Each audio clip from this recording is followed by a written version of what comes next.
I think acquisition's getting commoditized. People know the language, people know how to leverage NLP, and then they forget after they make the sell, oh, now I have to deliver the product and service. That's phenomenal. If you don't have a clear, here's the journey that you're about to go on, and let me set you up for success from the get-go, what tends to happen if people jump into your products and services, it's easy to get overwhelmed.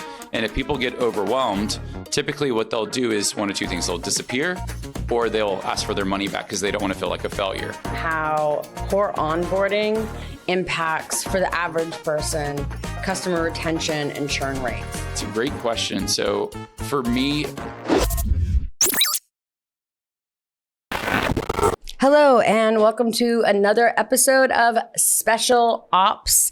I'm Emma Rainville, your host, and I am so excited to be introducing to you today a good friend of mine and fellow Driven member, Mark Stern. I am excited for this conversation in a big way. Is your onboarding process helping you retain customers or driving them away? In this episode, Mark Stern, founder of Custom Box Agency, explains how strategic experience design can transform your onboarding strategies, leading to higher customer retention and reducing churn. Learn how to create engaging onboarding processes that boost customer loyalty and keep your customers coming back. Explore Mark Stern's custom experience design services at customboxagency.com. Don't forget to subscribe and like. Hey, Mark, so glad to have you here today. I'm super excited. Thrilled to be here, Emma. Thank you for having me. Absolutely. I would just love to dive right in because I have a lot of questions. And so, you know, Queen of Profits, absolutely love profits. With profits, top of mind is always retention. And you have come up with a very strategic, interesting way to help people with their customer retention. When we first met, I had a lot of questions on how it could fit into any business because I didn't think it could. You had a lot of great answers, so I want to share that with my listeners. Great. I'm going to start with just the basics. Why is onboarding so important for retaining customers? Can you explain that? Most of the people that we know in the direct response and e-commerce space stop everything at the point that they get their money, right? The sales to delivery process stops at paid invoice. So tell me. Yeah, it's a good point because what we are seeing more and more is that I think acquisition is getting commoditized. People know the language, people know how to leverage NLP, and then they forget after they make the sell, oh, now I have to deliver the product and service. Onboarding in particular, it's amazing how people haven't really thought through a clear onboarding strategy. But why I think it's critical is people, if you don't have a clear, here's the journey that you're about to go on, and let me set you up for success from the get-go. What tends to happen if people jump into your products and services, it's easy to get overwhelmed. And if people get overwhelmed, typically what they'll do is one of two things. They'll disappear or they'll ask for their money back because they don't want to feel like a failure. Having a really buttoned up onboarding process to say, hey, here's the journey you're about to go on. Let me reinforce why you started this journey. And here are the tools and resources we're going to give you to take you every step along the way. By doing that, you reduce the overwhelm and get people into momentum and start really incentivizing the behavior. So that's why when I look at an onboarding process, when you have a big, like a well-defined one, you do see reduced attrition. You do see people starting to get momentum. And what you want to do from a retention standpoint is at the get-go, if you can show me how to get a quick win in your business, the question I'm going to be asking is how else can you service me? And so that's kind of what the mindset I want people to have is that this is working for me. You are my trusted mentor. I can see myself starting to get results or actually starting to get on board with this process. What's next? And that's what we want to create with people. I love that. I'd love to hear for a moment. Just to go back, I want to talk about retention. I want to talk about numbers for sure, but I'd like to go back. You just like light bulbed one day and thought of this. Can you tell me what happened? Like, did you have a bad experience? Did you just see a hole in the market? Was it random? Like, I'd love to hear the story because I actually don't even know this one. Yeah, it's funny. So I was a corporate junkie. I was told that there was only one pathway to success in life. And that was you go to high school, then go to college, then you get the job, and then you go to grad school.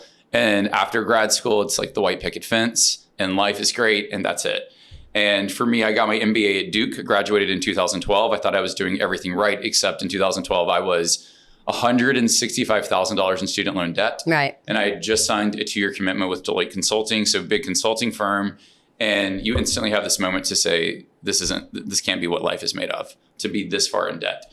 And when I was exposed to the digital marketing space, it took me 6 years to leave corporate America.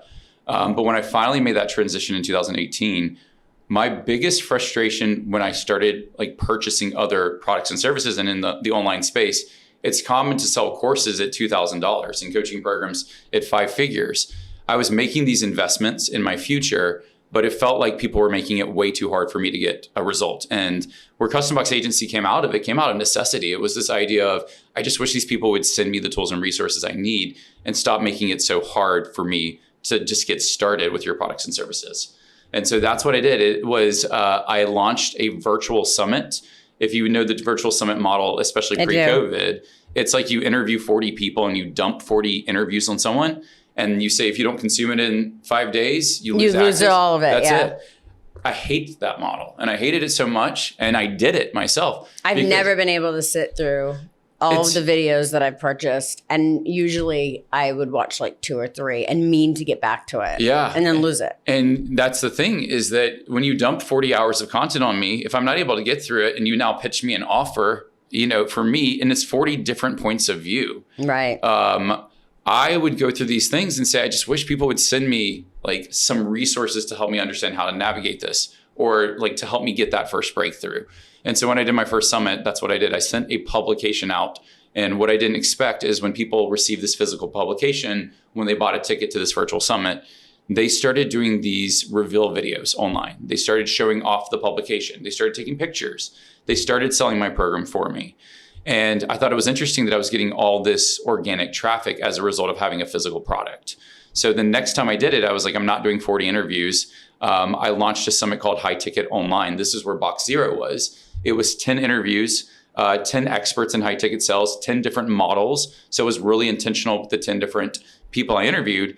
And I basically took the insights from the interview and created a whole box around it to help people think through what structure of high ticket selling is right for you. And again, when I did this box, it was like a $97 ticket to get lifetime access. And I sent you this box experience. People started showing off the box, and I was getting these videos that were 3 to 7 minutes long, organic traffic of people showing off the box. And all the speakers started showing off their feature in the box. And so the audience became these ambassadors for my product. And it became a no-brainer. If you have a digital product, you need something physical. So this is a $97. My ops brain, can I for a moment? So Sure. This is a $97 product. You're clearly pitching an upsell at the end. What was the ticket on the upsell? I'll break down the whole thing for you. I'd love to. Sure. So the $97 ticket, what that broke down to was the actual box experience only cost me about $30. Okay, so $30 per person. Correct. And I also knew that it was about a 60% take rate on the bump, which was a digital product. So even selling the ticket itself, I was already in the clear. With traffic costs and everything. With everything.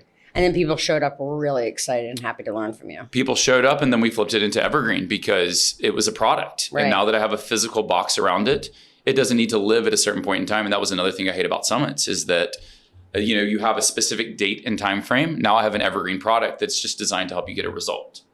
And that was it. I want to position myself as your trusted mentor, but now having a physical box around it, now it's a product. And it's a product I can keep selling.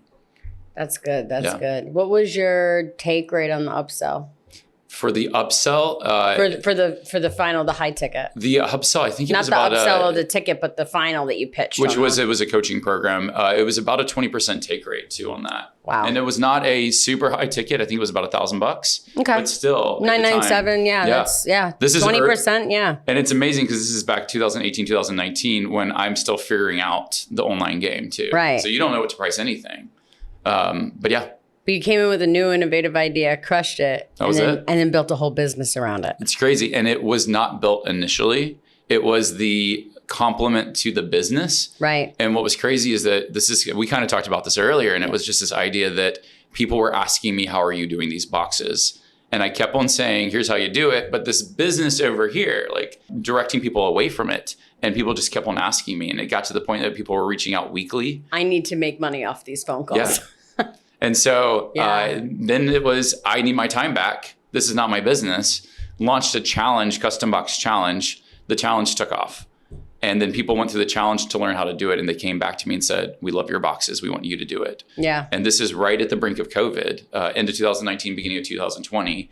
And I took a step back saying, I have this business that I built in virtual events for the last 3 years. I killed the business, went all in on these boxes because there was something that I could see that was brewing that just felt like this incredible opportunity. And the rest is history. Thank you for telling me the story. Yeah. It's great. I'd like to hear from you how poor onboarding impacts, for the average person, customer retention and churn rates. Yeah, it's a great question. So for me, first impressions are really powerful in this game. The question that a lot of people are asking is, will this help me get the result of what you promised? When you sell a product, there's a promise you make with that product or service. There's this outcome if you buy my product. You want to create the belief and show the pathway from the get-go that they can achieve it and that there is a recipe to getting that result. And so when we look at the onboarding process, part of the question you have to answer is this going to deliver that result? And are you my trusted mentor? And I say that just because I don't know if you've ever had someone say something to you and it went in one ear and out the other ear, and someone else told you the exact same thing, but it hits you a very different way. And you're just like, absolutely. Why is that? Why? And it's because you and I can teach the same thing, but for some people, the way you teach it will resonate with them, and other people maybe me. And this is kind of why you and I could sell the same thing, and we can both be successful in the marketplace. And so a lot of what I was looking at is like, I'm hearing these messages from different mentors and it's just not resonating, but then someone else says it. How do we make it as easy as possible for people to see the pathway? Because they want to see the journey and truly set them up for success. Think about it like playing a board game. You know, if you just jumped into playing a board game and not knowing the rules, it's going to be chaos that pursues. But if I can guide you and set the rules to say, here's how to navigate this experience, at least we're minimizing that chaos and giving people a path to follow. That's what I want to do in onboarding. I love that. I really love that. I'm very customer eccentric because I know that means profits. Yeah. So I love that. Can you explain to us how blending physical and digital experience actually create a more engaging onboarding process? We've been talking about it a little bit, but I'd like you just to kind of walk me through how that works. Yeah, there's a couple different angles to take. And beyond just onboarding and throughout the whole journey, like the way that you can blend physical and digital, like there's just so much you can do. What I like to do is there are certain things in life that we naturally save. And I want to anchor in that because I think it's really important. I know when you read a book, you put it on a bookshelf. Things that you reference, you keep. I know that things that have replayability, things like a board game, you don't play Monopoly once and throw it out. You don't take the golf clubs that you just bought, play golf once and throw it out. Things with replayability. Unless you're me. And get the new set every time. And you can't hit the ball one time, then you leave them in the dumpster. That's amazing. Right. Same thing with things that you collect. If you're collecting something, the inherent nature of collection, Beanie Babies, Pogs, baseball cards, Lego sets. If you're collecting it, you're not going to throw it out. And finally, things that recognize you. Awards, certificates, that graduation certificate you got from college. It's a piece of paper. It's probably cost the university $3, but we save it for life. So when we think about physical and the experiences that we're building, I want you to think through what are we actually saving and how do we engineer intentionality? So now we blend that with digital. You know, I can say, hey, listen, when you join my program, I'm going to send you box 1 of 4. Here's the journey for the year working with me. So let's take Driven. Here's what you can expect year 1 of Driven, but I'm only going to send you what you need for the first quarter. And this is box 1 of 4. We just created an open loop that if you want to collect all the pieces, you got to stay engaged. You have to keep playing. I like that. We send little gifts, but it's not, it's intentional, but it's not intentional in that way. So that's really good. I like that. And you can do it many different ways. One of my favorite examples is, I know you're familiar with P90X and Beachbody, that model. One of the things I love that, like, for me has inspired a lot of my business is when the whole P90X craze happened in the 2000s, Tony Horton. Yep. They sent you a whole box to say, hey. I was an insanity person, just so you know. I was an insanity person I'm team insanity. Me too. Sean, man. And it was funny because when I was working with Kohl's, Sean came and did a workout with us, and it was really cool because I'm more insanity than Yeah. I did get to do a workout with him in West Palm Beach, and I actually flew there to do it like a weirdo. That's amazing. Yeah, like they were inviting locals, and I found out, and I was just like, I'm absolutely going. Anyway, so. Yeah, so something that P90X has taught us was when you get the box, you get a welcome note. It's a getting started guide. So here's the guide of the program you're about to go through. There's a journey map. There's a 1-pager, day 1 through 90, and then all the tools and resources you need. So the DVDs. They don't give you swag. They don't give you stuff. We say that swag means stuff without a goal. The way that you get the t-shirt is if you complete P90X and take your before picture on day 1 and your after picture on day 90, it's a 90-day workout program. And you send them, they say, we want to celebrate you. Send us your before and after picture. They engineered a feedback loop to collect a testimonial. That's it. You got it. And what did the shirt say? The shirt just said you're part of Team Beachbody. Yeah. And Insanities, I think, was like, I did it or something like that. But the T-shirt is not a T-shirt. The T-shirt is now a mark of recognition. It's celebration. No. The T-shirt is like, I'm going to go out in public and wear this thing because everybody knows what it is. Back at the time, back in the... You know what I mean? Like, I know you do the warrior races, right? Oh, yeah. Spartan races are huge for me. A huge mark of inspiration. I've done 2 out of the 3. You've done 2 out of the 3? 2 out of 3. I got to get the last one, so I eventually got to get in shape before I turn 50 to do it because I have to have the 3rd one. Not because I want to do it. Yeah. I don't want to be in the mud. You're into that right now. I'm 7 years older. I'm not into that right now. But I'm going to go do it. I'm going to die just so I can have the 3rd one. Just let me know. We'll do it with you. Austin's is my favorite, too. Is it? That's the best. It's balanced, not too crazy. I did Austin and Hawaii. That's exactly what I did in Hawaii in August. That's where I got my beast. Okay. Yeah, it was awesome. Yeah. Loved it. Yeah. But anyway. Yeah. So back to... The mark here, or the story here, is just this idea of they are trading a T-shirt for a testimonial. And that's something that you can engineer. I can say, here's the journey that you're about to go on through with me. I can have a visual to say, here's phase 1, 2, and 3, and there's a box that has a gift. Or something happens when you get a little bit further in the process. That could be for some people to say, hey, if I just keep advancing in this program, something's going to happen. I don't know what's going to happen. I could trigger something like a T-shirt or anything. So it doesn't necessarily have to be something physical on onboarding. I can incentivize behavior to incentivize all throughout the process. I'd like to play a game. Can we play a game? Let's play a game. You really like games. I know you do. I love games. Yeah. I like these kind of games. I would like to give you different business, because I know the businesses of people who actually listen, for the most part. Not every, but for the most part. I know what type of business people have. And I love to connect broad ideas to business niches on how it could work for people listening in their car, at home, or whatever, right? Because if they don't want a mastermind or a coaching program or a guru type offer, they're thinking, oh, this doesn't work for me. Yeah. So I want to play a game. Let's do it. All right. I'm going to tell you the company and what they sell, and you're going to tell me the box and what would go in it for what you would create and the journey you'd create for them. I love it. Supplement company in the health space doing joint health, and they have a continuity program for 1 bottle every month. Their bump is something to help them sleep, because if they have joint pain, they probably don't sleep well. And so every month they have this bottle, and the price point is $69 on the front end for the front purchase, $49 for the sleep aid, and then they get a 10% discount for a subscription service monthly. What would you do? So is there any education associated with it? Do they educate their people, or is it just the supplement itself? They would tell you yes, but they do not. Okay. They educate them through the VSL, which tells them about all the things that they've forgotten by the time they've gotten the bottles. Yeah. So every owner is going to say, yes, I educate them, but beyond the VSL, most do not. Power of educating people is you're kind of giving them the vernacular to then educate others about it as well. Mm-hmm. And so part of what I would want to look at is how do I build habit building? And if it's like, I want you to, for the first 30 days, do this, I would do a 30-day test or a 15-day test or something that I can create a visual that gets them to take certain action every day. If it's just taking the pills and listening to an audio recording just to educate them on the power of it, or if it's... How would you deliver that? Tell me how you deliver that. So I would do it as a box. Okay. It could be a box or a flat mailer. You're already sending them supplements. So here's the box. It's got the supplements in it, 2 supplements in it. Now what else? So it could be, and there's 2 different angles you could take. It could be a sample pack. And there's a whole experience you can build around a sample pack. If it's like, I just want to give you a 15-day trial, and I want you to take the 15-day test. They already purchased. If they're now doing it, so what is it usually supplement supplies? At 60 days, 30 days, 90 days? It's usually 30 days, and then every 30 days they get new bottles. Every 30 days they're sending a shipment of 2 bottles. And generally they're in shitty poly bags. Yeah. With nothing but a packing slip and nothing else. So tell me what you do. Yeah, there's so many different ways you can do packaging. But for me, just listening to what you have said, I would want to, at least for the first 30 days, I want them to be utilizing it every day. Right. And so how do I incentivize?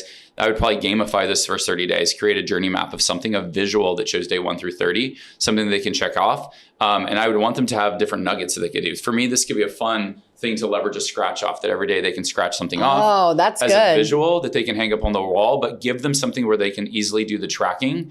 And I would probably, and it could be, you scratch of your progress. And when they scratch day 5, there's a QR code underneath that brings them to an online experience. That's just a video educating them on the product. Later on, it could be a power of how do I get them to share it with a friend? That's so good. So if they share it with a friend now, like how do they pull other people along the journey with them? Those are things that we could look at. But I want real estate. I want to take a place on your refrigerator or on your countertop. And so things like that are really easy to engineer. But I would, like, for me, I think it would be really powerful to say, not only am I getting you in the habit and celebrating this, and you may incentivize the behavior to say, if they do it all 30 days, something unlocks. It could be digital. It doesn't have to cost you more money. You can send them something else. In their month 2 box, there could be an emblem that just celebrates the fact that they're on month 2. And if they stay active, then we may give them a dashboard that has 12 months. And each month they stay active, in that month's box, there's another piece that they can add to their dashboard. And if they collect all, there could be something else that you send them or unlocks. They can become an ambassador for the company. And all it is a label. It doesn't cost you anymore. It doesn't cost you nothing. Okay, so all right, let's move on to the next company. Great. Travel blogger who has I'm sort of making this up as I go, but I'm thinking through people who comment. I love the comments, by the way. Yeah. Thank God for LJ who answers them all. So travel blogger who has a $12 membership. Not too expensive for the membership, right? But the bump is $97 and it's a monthly. Okay. And that teaches people how to get first class flights for main cabin, how to, be a remote worker and travel as a nomad. What would you do to decrease churn and increase the retention there? Yeah. And with this travel blogger, is their avatar someone that like lives life on a budget? I don't know that they live on a budget. Okay, so I wouldn't say that they present it as living on a budget, but they certainly do present it as champagne service for beer budget. They definitely do present it like they pay main cabin, they fly first class, they stay in 5-star hotels, they get 50% off and sometimes free. So they're teaching you how to utilize like Amex points and your consistent travel and your blogs to get free or cheap things while they travel. Something that's just triggering just listening to this is it would be really cool to kind of bring to life some type of visual, like a physical passport that almost turns into a place for them to store their memories as they go on these adventures. So something physical can easily be something that you send them, and every month they have something that they can add to it. And there's another story here that can be, how can I vicariously live through you? I want to travel more. I can't travel as much as you do as a travel blogger. How can I vicariously live through you and the adventures that you have? And that's something that you could easily send them. If it's something that is like, we want to keep it low on the front end, you don't need to send them something physical every month. You could send them something physical that just self-liquidates in the first month. Right. And then everything else could just be. And then when you see your fall off, so 4 months, because that's your fall off, you send them something like that. Anytime you know when fall off is. Yeah. So if you know the average person falls off, let's just say month 5, I would reactivate at month 4. And this is true for anyone, travel blogger, any membership program, because sometimes people fall off and they escape because they feel bad. And this is kind of why with a lot of membership programs, you can, especially if it's a progressive, like a membership program that we worked with was someone who helps business owners generate their first 6 figures online. That's what the goal is. It was a $97 per month membership. A lot of the reason that people fell out was, 1, they got overwhelmed. 2, it was because they fell out of sequence. And so we have to create a moment to forgive them for falling out of sequence and giving them permission to get back on board the next month. And so in that model, if you know when people they leave at month 5, I would reactivate at month 4. Like, how do I send them something to just re-excite them and re-engage them and say, hey, it's okay if you haven't been involved, but let's get you involved. And like, let me show you what's coming down the pipeline in the next 3 months or 6 months. And you can retell that story as well.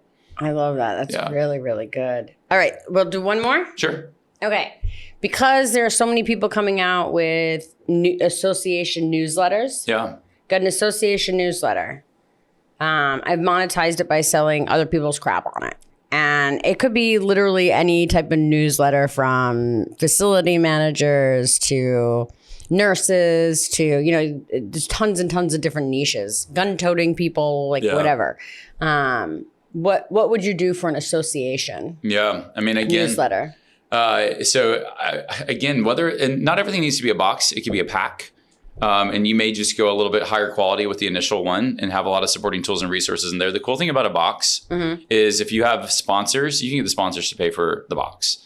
You can know what they are. They can just the ability to say, I'll put your logo on there, or I'll let you put a piece in there, is a really powerful thing that could easily offset your cost for the hard cost, because it doesn't have to self-liquidate.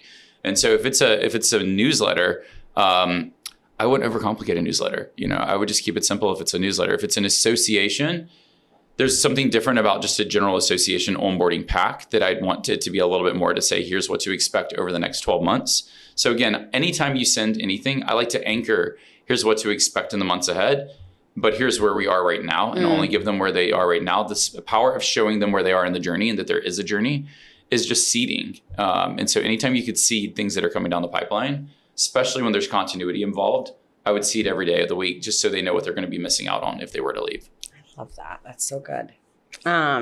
So already in my mind, I'm thinking about 9,000 things that I could do, which is keeping me from wanting to call you.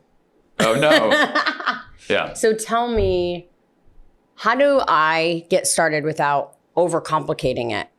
What do I do? Do I call you? Do you walk me through it? How does it work? Yeah, this is why anytime we work with a client, phase one, we do a 2-hour virtual strategy session. Beautiful. So we you're going to help break down me. your business, because what I don't want to do is jump in. A lot of people may say, I want to build out a box here. We pull them back and say, I need to know the business story, because any good box experience doesn't just spotlight the product or service you're trying to sell. It tells the story of your universe. I need to see the universe of you. And I can't tell you how many times that we've been engaged with clients that they thought they wanted to build out an experience in one part of their business. And then I saw these other pieces, and I'm like, perfect example. We had a client that had a mastermind of 100 people, but they had a membership that had 2,000 people. Mastermind paid $25K per year. Membership paid $97 per month. I told them the bigger opportunity. The goal was to get the people in the membership into the mastermind. Right. So if that's the case, let's self-liquidate part of that $97. The box experience was killer. It was under $20. And just self-liquidated part of that. What was in it? Like, what was in the box? Typical what we love to do. It's going to be the box, a getting started guide, a welcome note, a journey map. This is the journey you're about to go on in the first year working with us. And then all the tools and resources they need. We broke down their process to getting to your first 100K for this client down into 4 different phases. Each phase had its own envelope that had the tools and resources. So phase 1 was focused on identifying your avatar all the way to launching your first funnel. And it made it really easy for their coaches, because the question became, have you launched your funnel? Yes or no? If the answer is no, you're still in phase 1. If the answer is yes, in that model, you're ready to move on to phase 2. What's really powerful about that is even how they did the coaching calls. If you were in phase 1 or 2, and phase 2 was traffic, you were in one group coaching call. If you were ready to put systems and scale into your business, you were in a different call. And those who were in phase 3, meaning that they were just at a different place in their business and on their journey to $100,000, those are the people that they wanted to start to educate and seed and introduce the mastermind to, because they knew where they were in the process, simply by just structuring it a different way in terms of where they are. And all that was manifested in the box experience. But I think that, like, when I think of phases and understanding how people are progressing through my product, I want to have a binary yes or no. Have you achieved this? If so, you're ready to advance. If not, you need to stay where you are, because that's the best way I can serve you. And I see a lot of people watch a lot of content and videos, but don't take action. If you're not taking action, then you're never going to ascend, because you're not going to be ready to ascend, or at least be. And I don't want to ascend people, because you want to protect the community as well that has ascended to that level. So that's just why knowing where they are in the process and structuring a journey the right way, that all can be how you deliver the box experience, and then how you have people provide feedback back to you about where they are in the process. So that's a lot of what we like to look at with a solid experience. That's phenomenal. As we wrap up, I have a couple of questions. Again, ops brain. Yeah, of course. I want every dollar I spend to have a name, and that name should be more dollars coming back, right? I would love for you to tell me, what metrics should businesses focus on when evaluating the success of their onboarding process? And so if I'm sitting at home listening to this and I think my onboarding process is great, and by the way, everybody always does. No one thinks it's garbage. Yeah. No one ever says, oh, it's garbage, but I don't care. How would I evaluate it to even know where I'm at to start with? What would you do? I would want to know what is your conversion rate on the front end? How are you converting? I would want to know what is the attrition rate within the first, whether it's the trial period, if it's a SaaS program, first 30 days. I would want to know, do you have any marks of engagement where people are actively reporting back? Even if it's something small, a very small feedback loop, how many people are showing progress and results versus those that kind of fade away? If you have meetings, how many people are actually showing up to the meetings relative to how many people are joining each month? So those are all things on the front end that I'd want to look at and just see, what do the numbers say in those models? So those are some metrics that I would look at. I love that. Thank you so much. Mark has offered a free consultation to you. You can check out customboxagency.com and book a call to meet with one of his team members. Thank you so much. Yeah, this was a blast. It was so much fun. It's always fun. Yeah, it's always great seeing you, Emma. So thank you. Cool. Thank you.